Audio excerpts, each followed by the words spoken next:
The winter of 1299 settled over the plains north of Delhi like a held breath. Frost lay thin on the ground, and in the grey morning light, 60,000 Mongol horsemen stood in silence. The same silence that had preceded the fall of Baghdad, the burning of Samarkand, the drowning of the last Khwarezmian prince in a cold Central Asian sea. Their horses exhaled slow clouds of steam into the air, and the sound carried no further than the next man. They had marched 6 months to reach this plain. They had not plundered a single village along the way.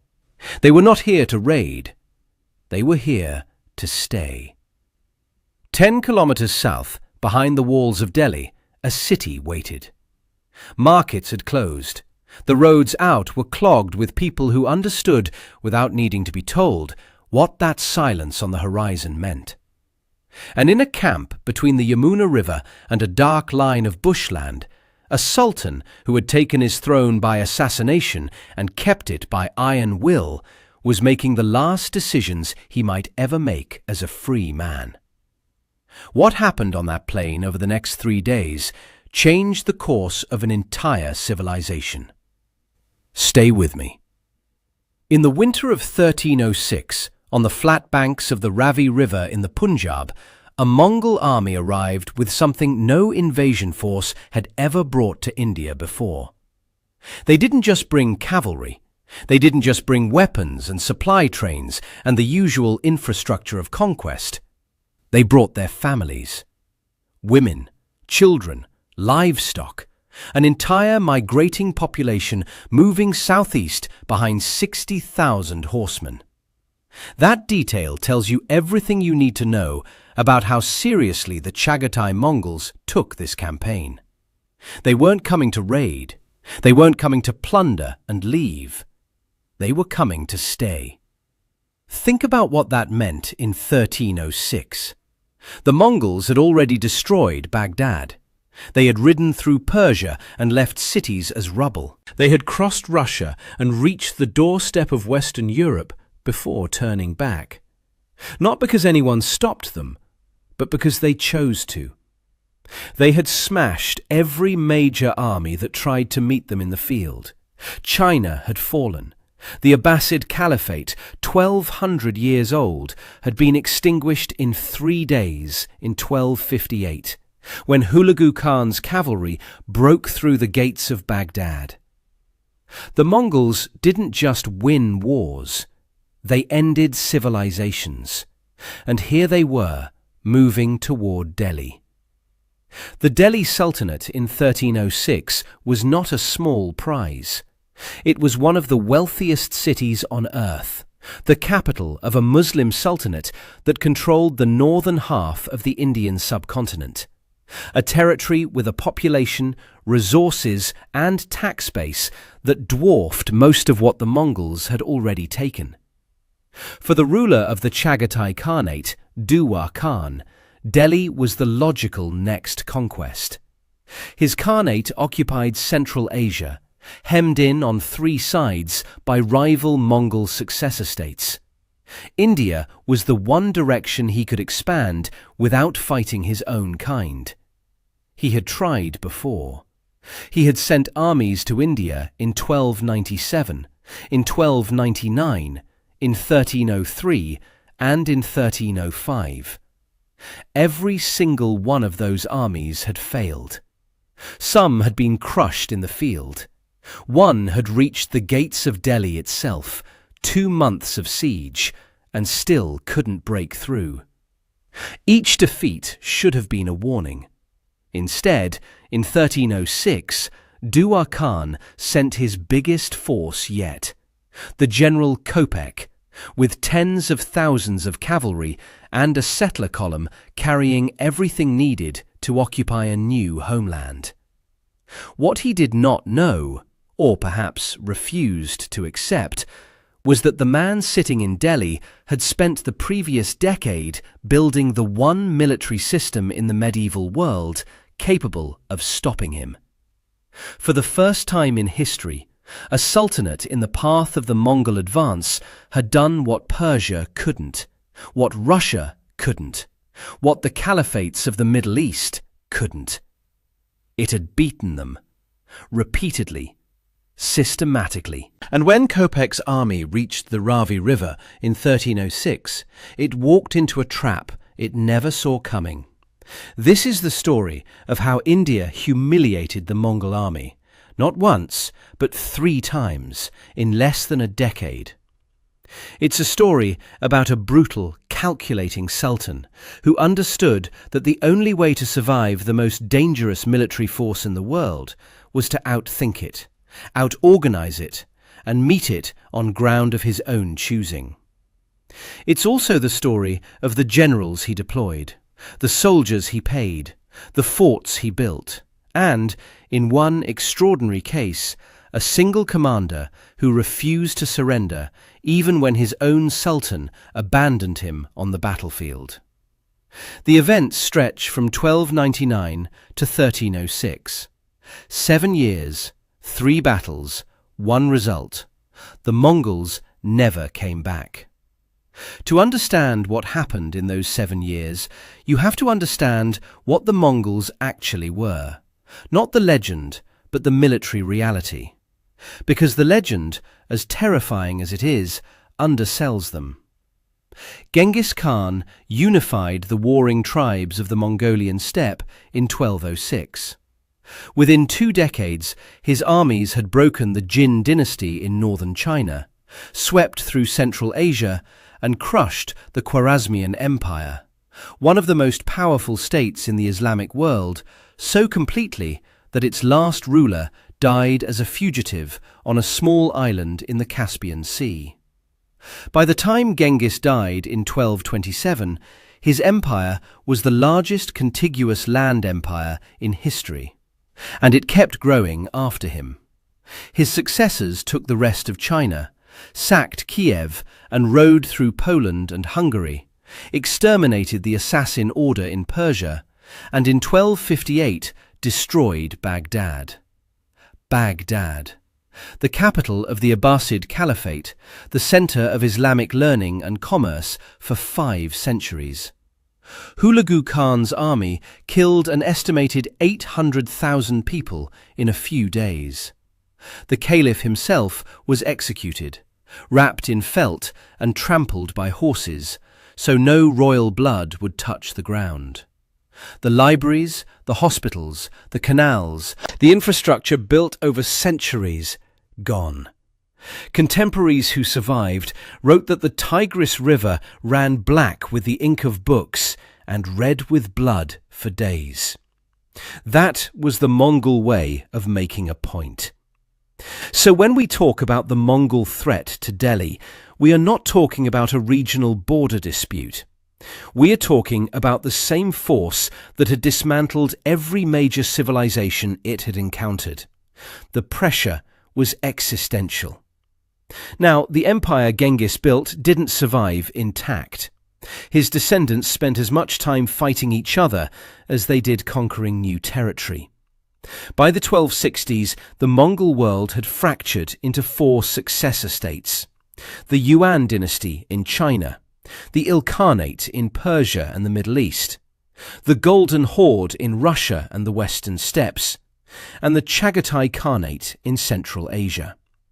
These 4 khanates were nominally related, but practically rivals. They fought border wars with each other constantly. For the Chagatai Khanate, the one India had to worry about, this created a strategic problem. Chagatai territory was landlocked, surrounded on 3 sides by the other khanates.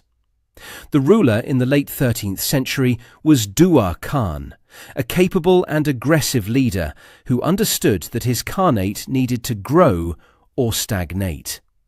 He couldn't push north or west without fighting the Golden Horde.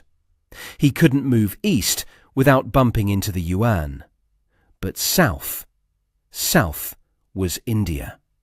And India had no Mongol protectors.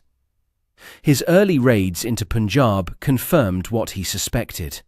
India was wealthy, the Punjab corridor was passable, and the Delhi Sultanate, while not weak, had vulnerabilities. Its army was feudal, assembled from the private forces of nobles and provincial governors, mobilized slowly and sometimes unreliably. Its northwestern frontier was long and only partially fortified, and its political situation was unstable. The Sultanate had changed dynasties twice in a generation. Then, in 1296, everything in Delhi changed. Alauddin Khalji had served his uncle, Sultan Jalaluddin, as a military commander in the field. He was good at it. He led a successful raid on the wealthy Deccan kingdom of Devagiri in 1294, came back with enough plunder to buy the loyalty he needed, and 2 years later invited Jalaluddin to a meeting and had him killed. He took the throne the same day. That's the kind of man Alauddin was.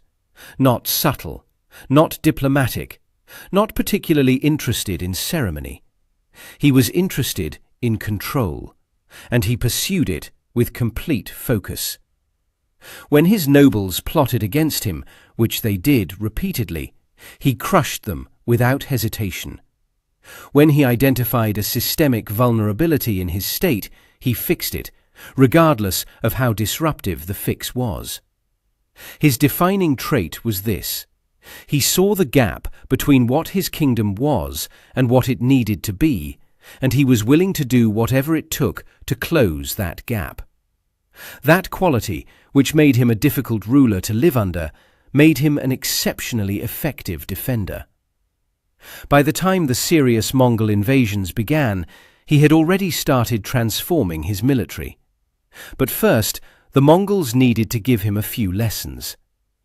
In the winter of 1297 to 1298, a Mongol commander named Kadar led a substantial force into Punjab and ravaged the countryside, advancing as far as a town called Kasur.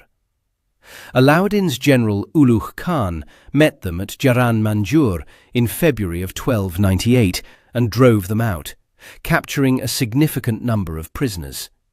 It was Delhi's first clear field victory against a Mongol raid of any size, and it mattered, not because it ended the threat, but because it proved the threat could be answered.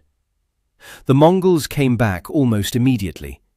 A second force under a commander named Saldi arrived, and this time Alauddin's general Zafar Khan dealt with it.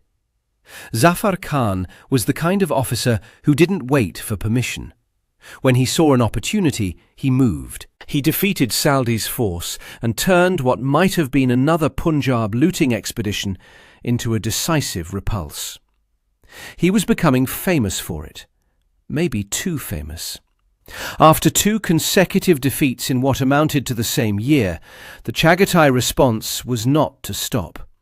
It was to escalate. Dua Khan looked at the situation and concluded that the problem wasn't the strategy, it was the scale. He hadn't sent enough men.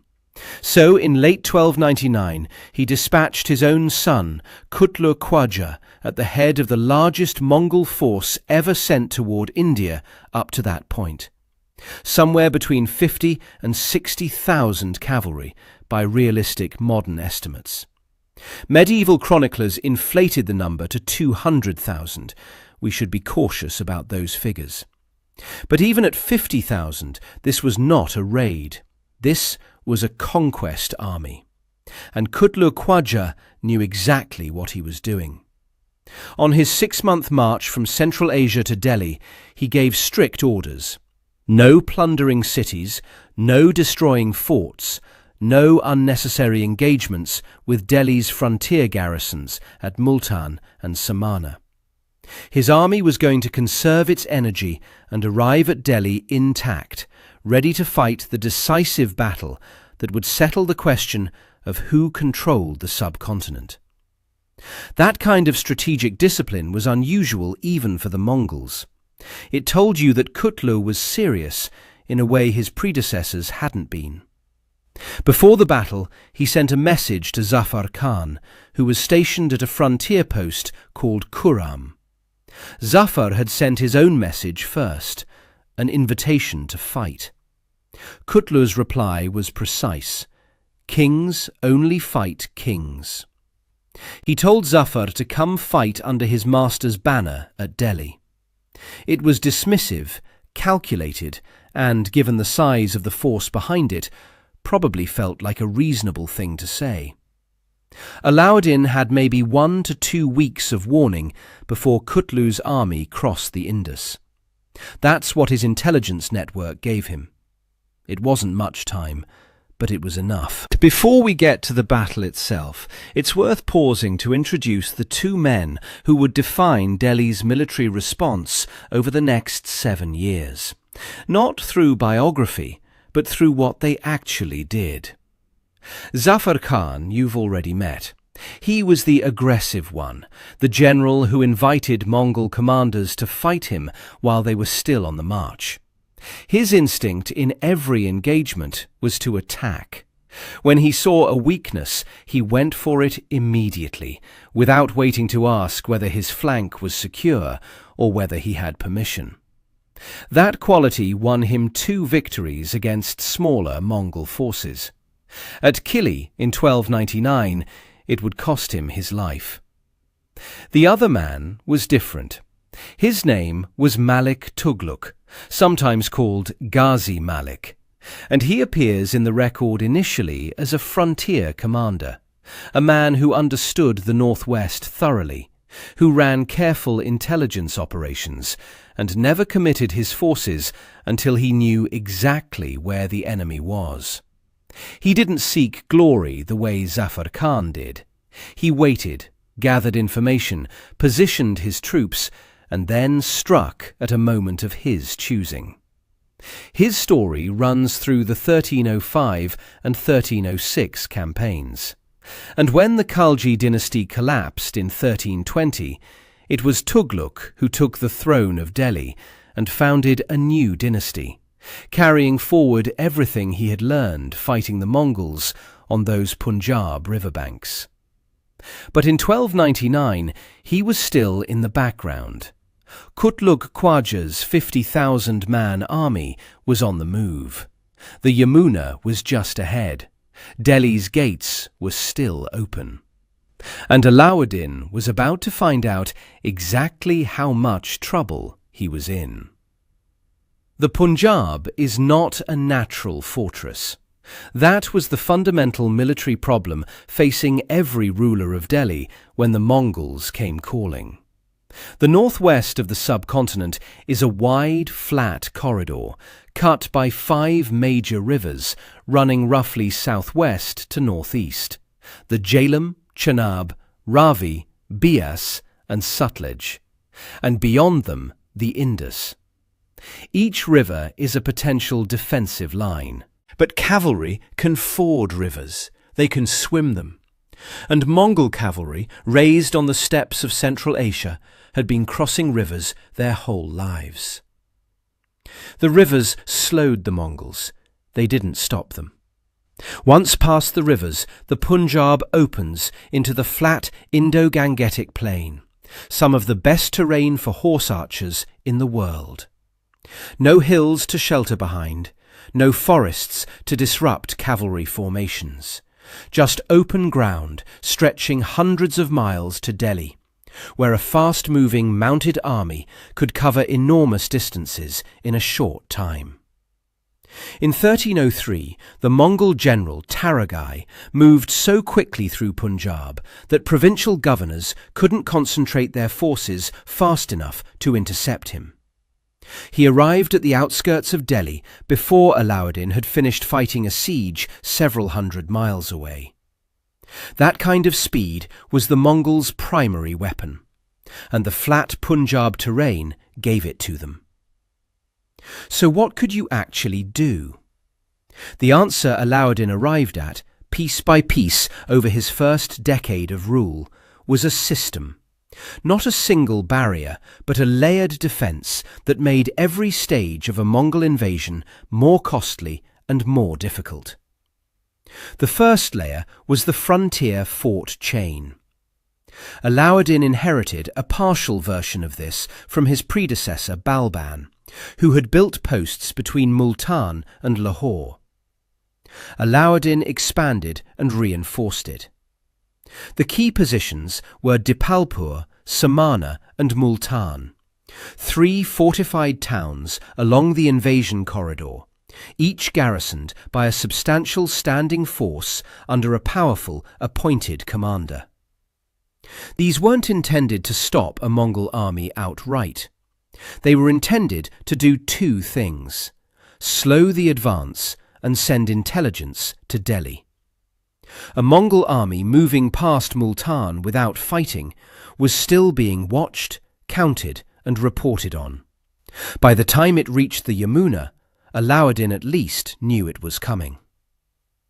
The second layer was the intelligence network itself. Alauddin maintained a sophisticated system of information gathering that modern sources describe through 2 categories of agents: the Barid, who were official intelligence officers, and the Munhiyans, who were secret spies operating independently. Daily reports flowed back to Delhi. This was not a casual arrangement. It was systematic, funded, and treated as a core military function. The network is why Alauddin almost always had some warning before an invasion reached his capital. In 1299, he had perhaps a week or 2. That was tight, but it was better than nothing. The third layer, and the one that fundamentally changed the character of Delhi's military, was the standing army. Before Alauddin, the Delhi Sultanate raised its armies the way most medieval kingdoms did, through feudal obligation. The Sultan's nobles and provincial governors each maintained their own cavalry forces, which they brought to the field when the Sultan called. This system had real weaknesses. The noble's cavalry was loyal to the noble first, the Sultan second. Mobilization was slow and unreliable.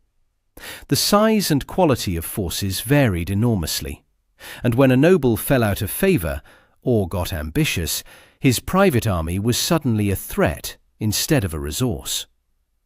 Alauddin abolished this arrangement. He created a centralized standing army paid directly from the royal treasury in cash, not land, not promises, not the income from a village somewhere. Cash delivered regularly to soldiers who served the Sultan and no one else. The estimated size of this force varies enormously in the sources. One chronicler puts it at 475,000 cavalrymen, which is almost certainly an inflation. But even at a fraction of that number, this was one of the largest professional armies in the medieval world. To make it work, he introduced 2 administrative mechanisms that are easy to describe but revolutionary in practice. The first was the Darg system, the branding of horses. Every horse in the Sultan's army received a brand mark registered against its rider's name. No substitutions. No swapping a tired horse for a fresh one from a friend. No listing a horse that didn't exist. When the army inspector came around, he checked the horse against the register. Fraud meant severe punishment. This sounds like paperwork, but it was actually the mechanism that prevented a pervasive form of corruption, where officers would claim pay for horses and men that didn't show up to fight. The second mechanism was the hulia, a written descriptive roll of each soldier. Physical description, equipment inventory, unit assignment. Again, this sounds bureaucratic, but what it meant in practice was that the Sultan's army was a known quantity. Alauddin knew how many men he had, where they were, and what they were carrying. In a medieval context, that kind of information was power. To fund all of this, the salaries, the equipment, the fort maintenance, the intelligence network, Alauddin needed revenue, and he got it through a combination of aggressive land taxation, confiscation of noble estates, and the market reforms that Delhi's medieval chroniclers wrote about extensively. He fixed the prices of essential commodities in Delhi's markets. Grain, cloth, cattle, all sold at state-regulated prices below market rates. He established 4 separate markets in the capital, each with a government superintendent and intelligence officers to enforce price compliance. He forced transport workers to resettle at specific points along the Yamuna, so grain could move quickly into the city. This was not generosity, it was logistics. Cash salaries for soldiers only worked if those salaries could actually buy food and supplies. If market prices were high and volatile, paying soldiers in cash became expensive. By fixing prices, Alauddin made a modest salary viable for a large army.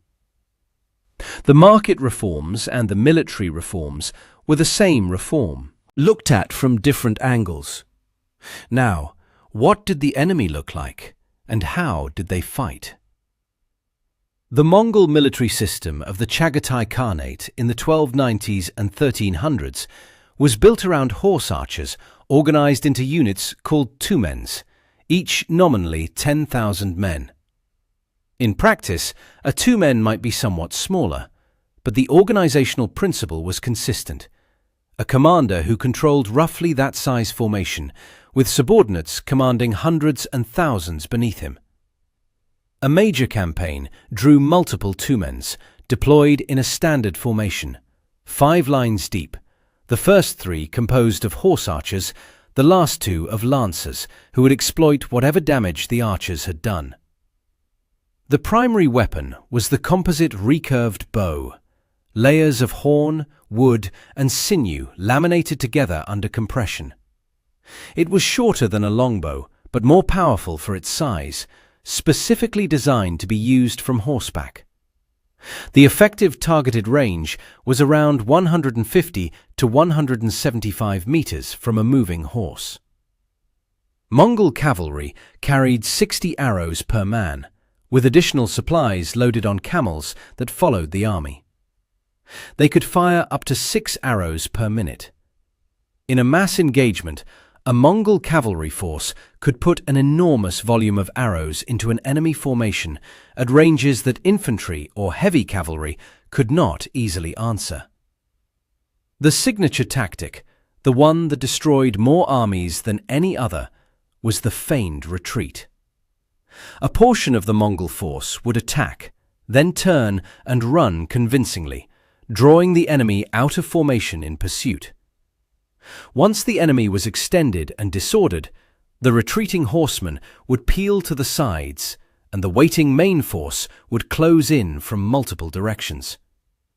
It had worked against Chinese infantry. It had worked against European knights. It had worked against Persian heavy cavalry. At Kili in 1299, it would work against Zafar Khan. By the autumn of 1305, 6 years had passed since Kili. Alauddin's reforms were well established. The standing army was in place, the frontier forts were garrisoned, the intelligence network was running. And still the Mongols came. In late 1305, Duwa Khan dispatched 2 commanders, Ali Beg, a descendant of Genghis Khan, and Tartak, at the head of a force the chronicler Amir Khusrau put at 50,000 men, with other sources giving lower numbers around 30,000. The interesting thing about this army's approach was where it went.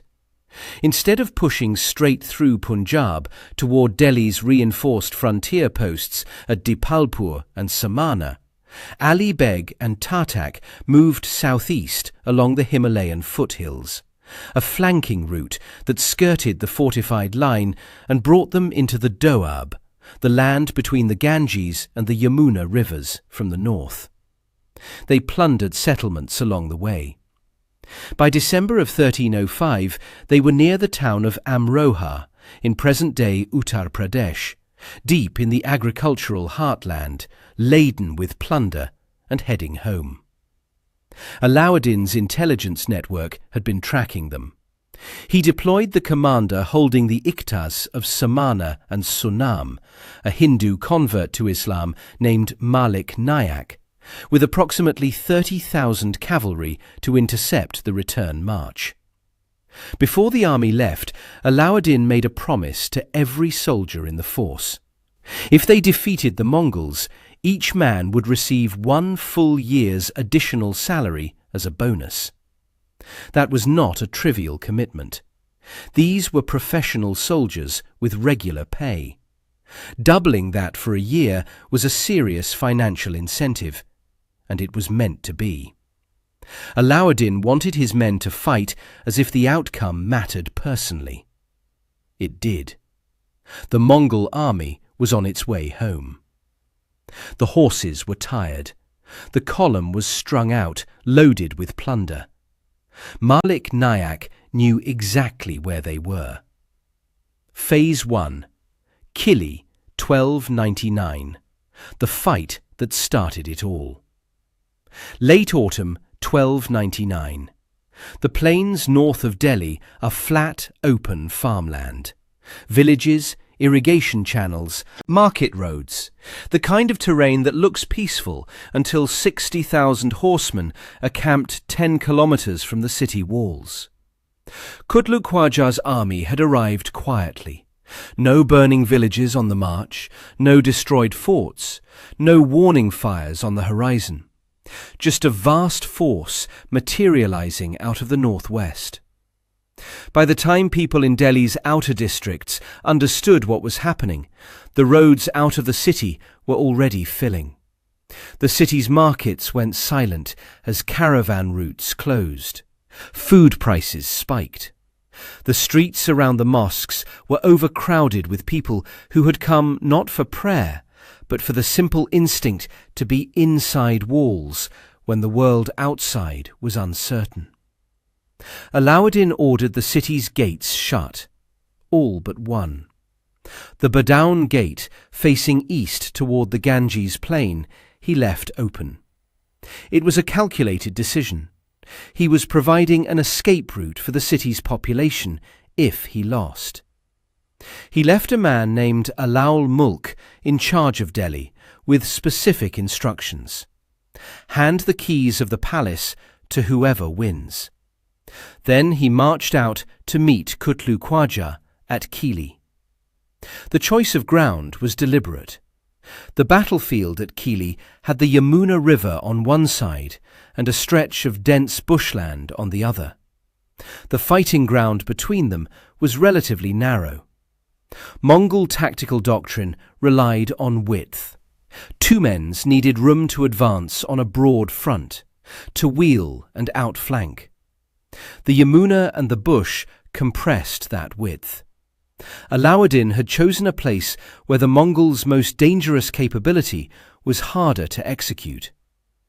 He deployed his army in 5 major divisions. The centre was his. Zafar Khan commanded the right wing. Ulu Khan held the left. In front of each wing stood 22 war elephants. The total force he brought was probably around 70,000, though medieval sources reach wildly exaggerated numbers. Farishta claimed 300,000 horses. 70,000 is the historically reasonable figure, giving Alauddin a numerical advantage, though numbers alone never decided Mongol battles. Speed, discipline, and tactics did. Before the armies engaged, Kutluk sent 4 envoys into the Delhi camp with a request. Let my representatives walk through your formation, observe your officers, learn the names of your commanders. He was asking, openly, to conduct pre-battle reconnaissance on Alauddin's army with the Sultan's permission. Alauddin gave it. Think about what that says about both men. Kutluk was declaring he had enough confidence to expose his intelligence gathering without concern it would change the outcome. Alauddin was declaring he wasn't frightened enough to refuse. Then Alauddin issued his order to his own commanders. No officer, regardless of rank, was to move from their position without direct instruction from him. The punishment for violation was beheading. That order was aimed squarely at Zafar Khan, and everyone in camp knew it. For a time, it held. The two armies faced each other at Kili. The air between them was still. The Mongols didn't charge. They were waiting for Delhi to advance onto open ground where their flanking tactics could work. Alauddin didn't advance. He was content to hold this narrow corridor between the river and the bush, presenting the Mongols with a front they couldn't sweep around. It was a standoff, each commander trying to force the other into a tactical mistake. The minutes stretched into hours. On the Mongol side, the 5 lines of cavalry stood in their standard formation. Horse archers up front, lancers behind, two-man commanders holding their divisions in check while waiting for orders conveyed by gong and drum. Composite bows, short and powerful, hung at saddle or rested across knees. Each man carried 60 arrows, with camel-loaded resupply close behind.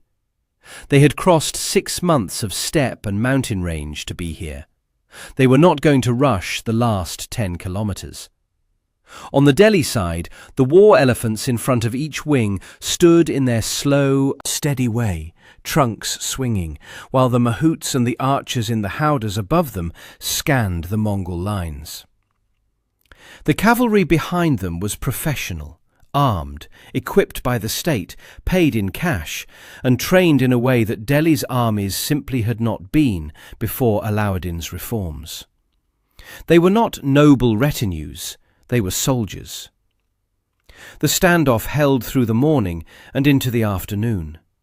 Neither army broke the line.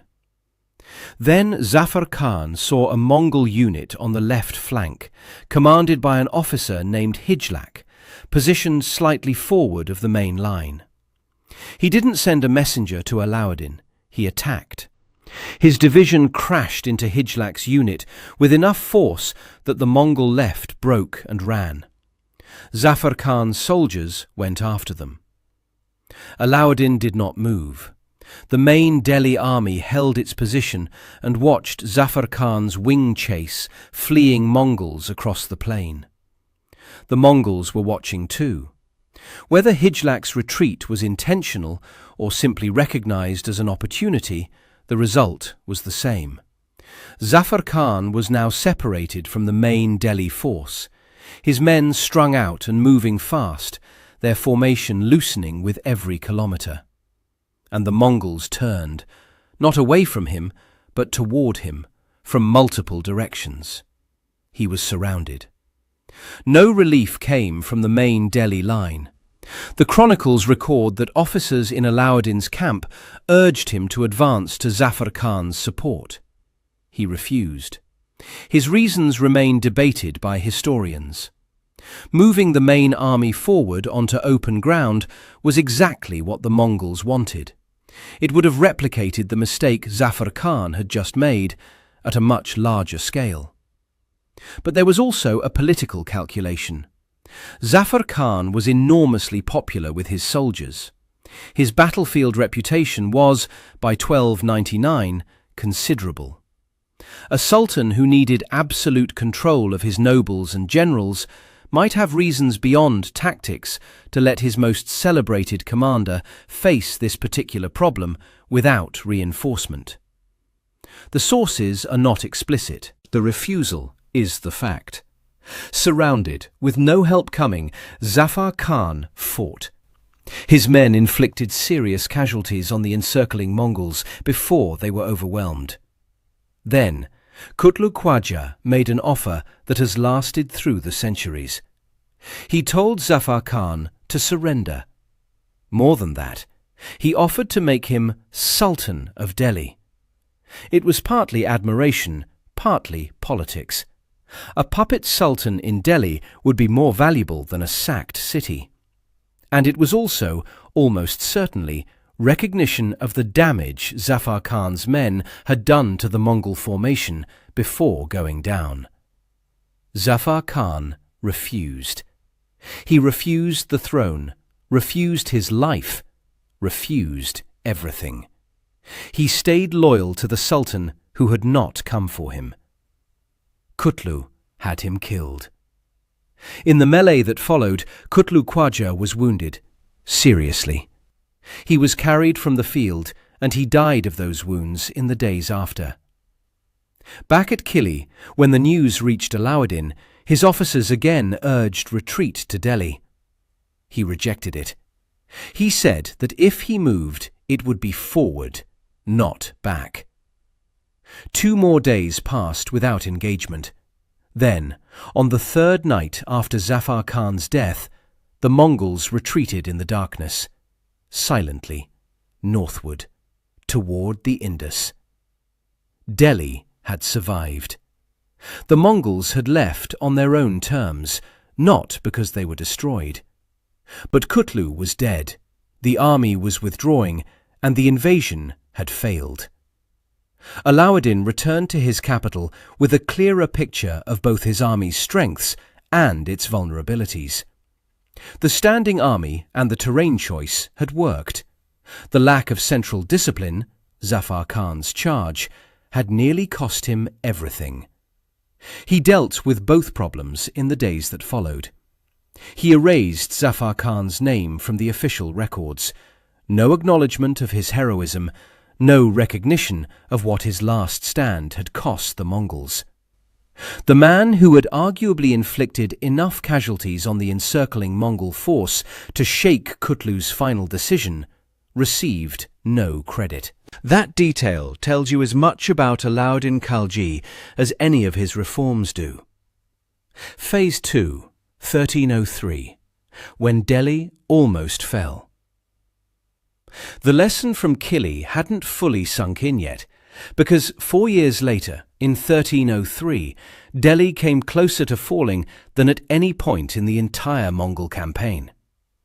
The Mongol general Taragai moved through Punjab with somewhere between 20 and 30,000 cavalry, at a speed that caught Alauddin badly exposed. Alauddin was at Chittor, leading a siege in Rajasthan. His weapons had been ruined in the monsoon. His horses were tired.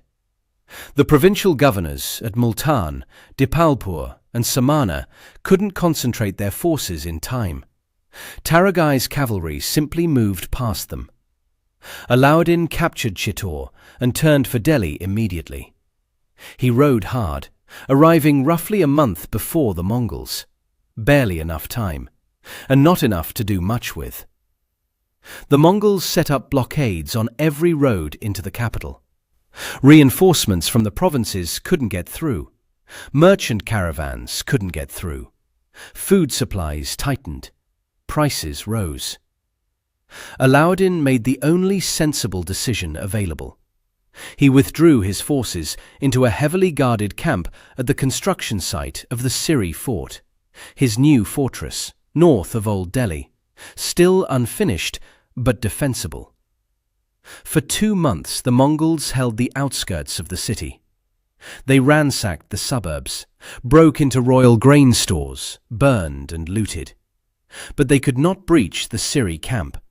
The walls held. Eventually, Taragai withdrew.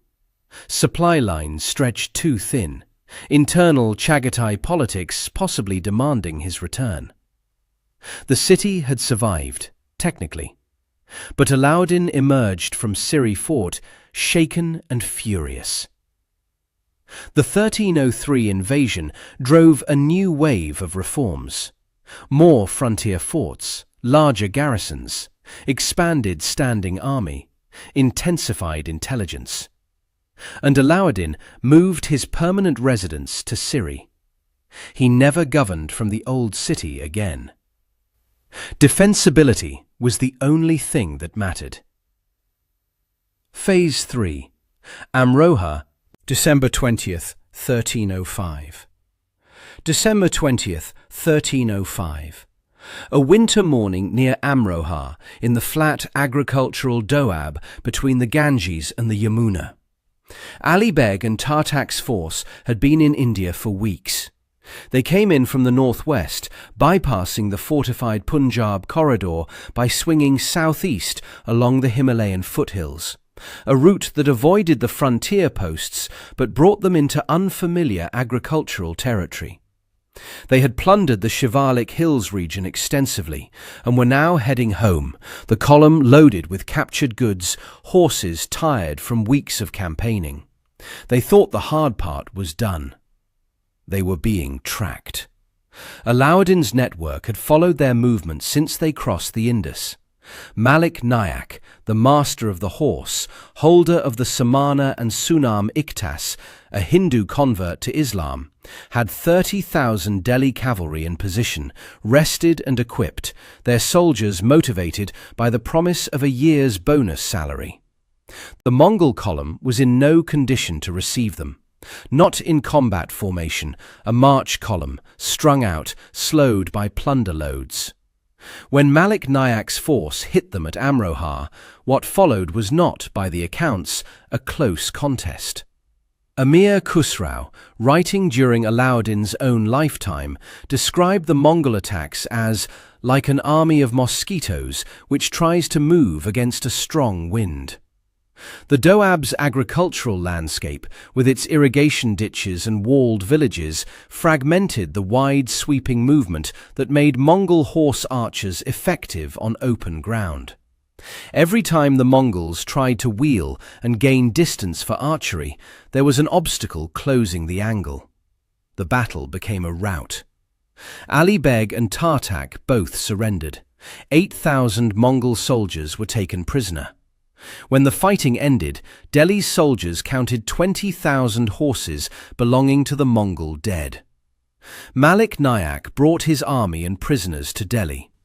Alauddin organized a grand durbar at Chautra-e-Subhani, the Sultan on his throne. The victorious army assembled in double rows, forming a long corridor. The two captured commanders brought forward in chains. The crowd that gathered was so large, according to Barani, that vendors could charge wildly inflated prices for a cup of water and find buyers readily. People who had lived through the 1303 siege, who had watched Mongols ransack the city's suburbs and sell grain from the royal stores at discount prices while Alauddin sheltered behind unfinished walls, came out in enormous numbers to see this.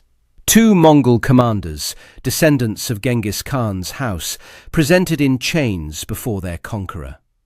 Alauddin initially elevated Ali Beg and Tartak, gave them the title of Amir, gave them comforts, political theatre. He was demonstrating magnanimity while extracting intelligence about Chaghatay's strength and intentions. It didn't last. Tartak, drunk one evening, started demanding answers about his men and his belongings. That anger, the displaced fury of a commander who had been given comfort while his soldiers were held in chains, became a liability. Alauddin had him killed. Ali Beg followed, executed for what the sources vaguely describe as the evil in his heart. The 8,000 prisoners were executed at Siri Fort and their heads displayed on the walls. The message required no translation. Phase 4, the Ravi, 1306, the final humiliation. When the news of Amroha reached Duwa Khan, he escalated again. He sent his general, Kopek, with the largest force yet. And Kopek brought something no previous Mongol commander had brought to India. He brought his families. Women, children, livestock. An entire population column moving southeast behind the cavalry. This army was not planning to raid and return. Kopek intended to stay. Alauddin appointed Malik Kafur as commander-in-chief. Kafur was unusual. A eunuch and former slave, captured years earlier during the Gujarat campaign, who had risen through demonstrated ability to become one of the Sultanate's most trusted field commanders. His selection for this assignment tells you how seriously Alauddin rated the threat. Malik Tuluk commanded the vanguard. The bonus promise went out again to every soldier in the force. The Delhi army moved fast. Tuluk's vanguard ran intelligence screens ahead of the main body and located Mongol scouts before Kopek's army knew Delhi was near. Tuluk reported back. Malik Kafur adjusted the approach. When the Delhi force closed on the Ravi, they knew exactly where Kopek was. Kopek had no idea where they were. Kopek had advanced to the Ravi's banks, plundering as he moved, settling his cavalry and his settler families into the Punjab plain. The settlers, women, children, livestock, were not screened behind the army. They were interwoven with it, because no one in Kopek's command expected to find an organized Delhi force at the Ravi. The intelligence failure was total. Malik Kafur attacked at the river. For Kopek's force, the geography was catastrophic. The Ravi at their back meant no room to disengage and retreat into open ground. The settler column in the middle of the formation created chaos as non-combatants found themselves inside a battle. The Mongol cavalry, which needed distance and maneuver room to be effective, had neither. The river was behind them. Delhi was in front and on their flanks. There was no clean battle line here, no organized exchange of arrow fire at range. This was a collision. Delhi cavalry pressing into a confused mass of fighters and families, horse against horse, men cutting their way through a formation that was trying simultaneously to defend itself and to keep the settler population out of the killing zone. It couldn't do both. The Mongol cavalry tried to wheel and establish distance for archery, but every time they attempted it, Delhi's soldiers closed the gap before they could set up a clean shot. The river blocked the only open direction. Kopek was killed in the fighting. The exact circumstances aren't recorded in detail, only that he died in the battle, his command structure collapsing around him. With the general dead and the formation broken, the organized resistance ended. What followed was not so much a pursuit as a hunt. Wasaf records 60,000 dead. Farishta puts it differently. Out of a camp of 50 to 60,000 people, fighters and settlers together, fewer than 3 to 4,000 survived. The women and children who had travelled across Central Asia expecting a new life in the Indian subcontinent were taken prisoner and marched to Delhi. Every one of them. Survivors fled to the secondary Mongol contingents under Iqbalmand and Taibu, who had marched into Rajasthan toward Nagaur. When word of Kopek's destruction reached them, they ran, fled west across the Indus without fighting. Malik Kafur and Tughlaq pursued them, accounting for additional dead and prisoners all the way to the river. When the pursuit ended, Tughlaq turned around. He had beaten the Mongols at the Ravi. He had chased the remnants across Punjab and into Rajasthan. Now, for the first time since the Mongol invasions of India had begun, in 1221, with Genghis Khan's cavalry chasing the last Khwarezmian prince to the banks of the Indus, a Delhi general was going the other way. He was carrying the war back into Mongol territory, into Afghanistan, into the lands the Chagatai Khanate called home. For 85 years, India had absorbed the pressure. Now it was pushing back. When Malik Kafur's army returned to Delhi in 1306, it brought back something no previous victory had produced at quite this scale: proof of finality. The earlier victories, Kili in 1299, Amroha in 1305, had been significant, but the Mongols had come back each time. This felt different. The numbers told part of the story. Wasaf's figure of 60,000 Mongol dead at the Ravi was almost certainly inflated by the usual conventions of medieval Persian court histories. But the scale of the defeat was real, even at half that count. Farishta's assessment, fewer than 3 to 4,000 survivors from a force of 50 to 60,000, if approximately accurate, meant that Köpek's entire army had effectively ceased to exist as a military formation. The secondary forces under Iqbal Mand and Tai Bu had fled across the Indus without engaging. The campaign was not just a defeat, it was an annihilation. The Ravi battlefield itself, in the days after the fighting, would have looked like what all medieval battlefields looked like after a cavalry action on that scale. Horses and men in the mud along the riverbank, equipment scattered and half submerged, the river carrying away what the ground couldn't hold. The settler families, the women, the children, the people who had travelled for months across mountains and steppe to reach a country they would never settle in, were assembled by Delhi's soldiers and organised for the march south. They had left their homes. They had no homes to return to. They became prisoners of war in a city they had never planned to enter as captives. Most of them would remain in Delhi. Some sources indicate that Mongol prisoners and converts from earlier campaigns had already established a presence in the capital, a suburb called Mughalpura, named after the Mughals, the Indian term for Mongol soldiers and settlers who had converted to Islam and integrated into Delhi's population. The wave of prisoners from the Ravi campaign added to that community, continuing a demographic transformation that had been running quietly alongside the military conflict for years. Back in the capital, Alauddin received Malik Kafur and Malik Tughlaq at Siri Fort. The victory was marked, but accounts of the specific ceremonies are less detailed than those from the Amroha victory. Perhaps because the Ravi campaign produced no high-ranking prisoners to parade through the streets. Köpek was dead on the riverbank. Iqbal Mand and Tai Bu had escaped across the Indus.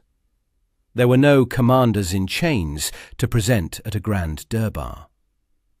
What there was instead, placed in front of the Badorn Gate of Delhi, was a tower. Alauddin ordered it built from the skulls of the Mongol dead. It stood at the Badorn Gate, the same gate he had left open during the Terror of Kili in 1299, the escape route he had provided in case the battle went wrong.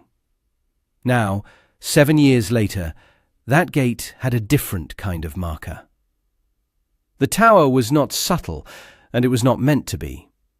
It was a message to anyone approaching Delhi from the northwest.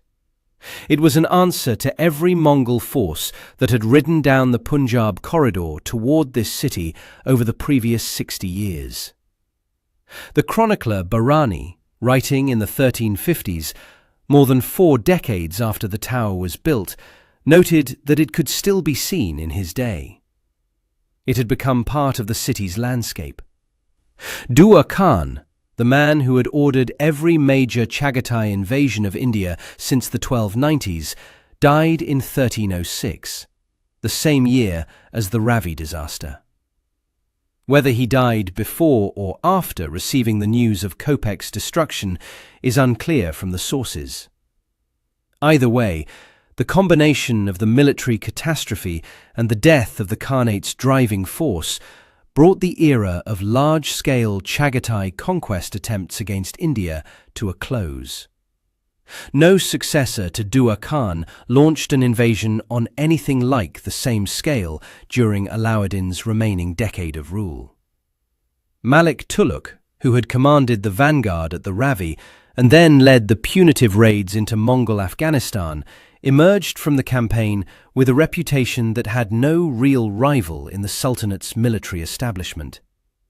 He was the man who had chased the Mongols across their own frontier. He had done what no Delhi general had done before. His standing in the army, among the frontier commanders and in the capital, was now enormous, and he would use it 14 years later when the Khalji dynasty collapsed and he took the throne for himself. The anti-Mongol campaigns were the foundation on which his political future was built. As for Alauddin himself, he remained in Siri Fort, ruling from the capital he had built partly as a response to the Mongol threat that was now, at least for the moment, spent. He had 10 years left. He used them to campaign in South India through Malik Kafur, to administer his market reforms and to consolidate the centralized state he had constructed. He was not a comfortable man to live under. His methods were harsh, his suspicions pervasive, his intelligence network watching everyone. But the city stood, the Sultanate survived, and the armies he had built with cash salaries and horse brands and descriptive roles had done what no other military system in the medieval Islamic world had managed. They had met the Mongols in the field, again and again, and sent them home. Centuries later, the field by the Ravi River is farmland. The Punjab plain is divided into neat agricultural plots, irrigated by channels that have been dug and redug and dug again over 700 years. There is no monument at the site of the battle, no marker, no preserved ground, no commemorative site where you can stand and look across flat earth and understand what happened there. The skull tower at the Badown Gate is gone. Siri Fort is a ruin in what is now South Delhi, its stones quarried for other buildings over the centuries, until what remain everyday landscape that you have to reach back through texts to find it. But the consequences of what happened between 1299 and 1306 ran deep and ran long. The most immediate consequence was the one no one at the time would have predicted as permanent. The Mongols didn't come back. Not in force, not with conquest armies.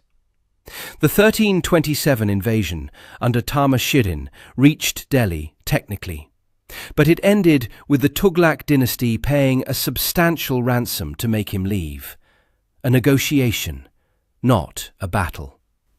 The era of Chagatai armies riding to the gates of Delhi, expecting to break through, was over. Malik Tughlaq's punitive raids into Afghanistan in the years after 1306 had made it clear that Delhi was not merely capable of defense, it was capable of offense.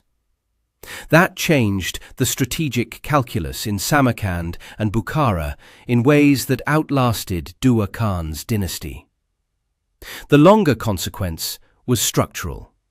The military system Alauddin built, the standing army, the cash pay, the administrative controls, the centralized intelligence network, the fortified frontier, became the baseline from which every subsequent ruler of Delhi worked.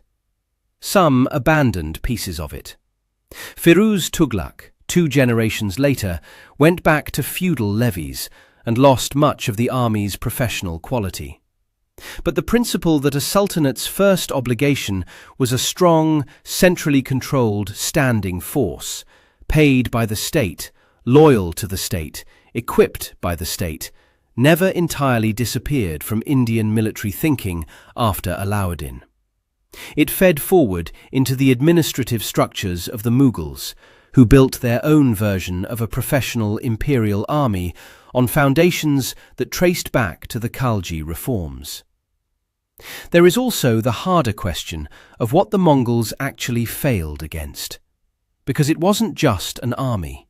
It was a system of governance, brutal, extractive, tightly controlled, that happened to produce exactly the military capabilities needed to resist the specific threat it faced. Alauddin's market reforms weren't charity. They were logistics. His spy network wasn't curiosity, it was survival. His erosion of noble power wasn't ideology. It was the only way to ensure that the money collected went to the army instead of to private fortunes. Every piece of his administration was oriented toward the same goal. A state that could field, supply and sustain a professional force in the field at short notice against the best cavalry army in the world. When Timur came in 1398, 92 years after the Ravi, He succeeded where the Chagatai had failed. But he did it by building specifically around Delhi's defences, digging field fortifications to block the charge of war elephants, using incendiary devices to panic them, designing his entire tactical approach around the system Alauddin had created. Even in victory, Timur was paying tribute to the difficulty of the problem. He was not beating a weak city. He was solving a military puzzle that had defeated every Mongol commander who came before him. The Mongols never came back. Not because Delhi was lucky, not because the steppe armies ran out of interest, but because one calculating, paranoid, often cruel sultan looked at the most dangerous military force in the world, understood exactly what it needed to win, and spent the better part of 2 decades building a state designed specifically to deny it those things. He built the army. He built the forts. He built the intelligence network and the supply system and the administrative machinery that held it all together. And when the Mongols came, when they came with their families and their settlement plans and their assumption that India would fall the way Persia fell and Baghdad fell, they found something waiting for them on the banks of the Ravi that they hadn't expected, a system that was ready for them. And so the story closes.